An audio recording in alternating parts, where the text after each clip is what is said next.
F100 is an entry-level dashcam from Thinkware.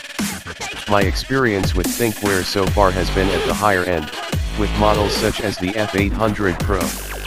The F100 costs £109, and £149 with the optional rear view camera.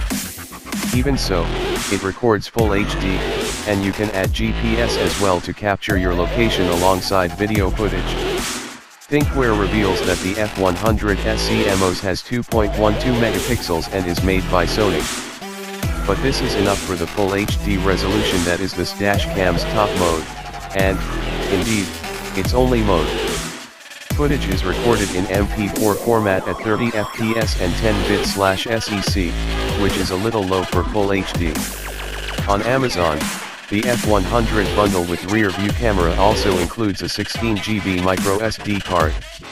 This capacity will be sufficient for 3 hours 33 minutes of footage from the main camera, although if you have the rear view camera as well then this duration will be reduced.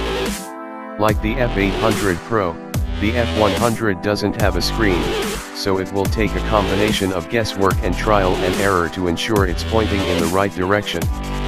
Thinkware F100 Mounting Options. Thinkware only provides a mount with a 3M adhesive patch in the box, although a second replacement patch is included. There's no suction cup included, since this isn't a dashcam that you're meant to take in and out of your vehicle. In fact, if you also have the rear view camera and GPS options, see below, you'll have 3 cables to unhook. It really isn't practical.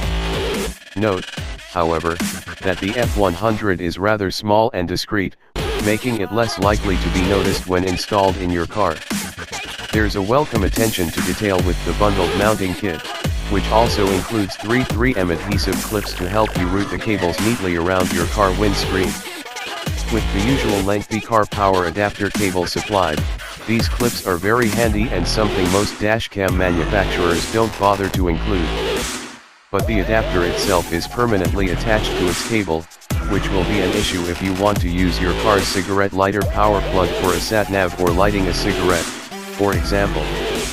This is going to be a rather short section of the review, because the F100 has only a single button and no menu. There's no Wi-Fi either, so you don't even have the option to use a smartphone to preview video while adjusting the direction of the camera during installation.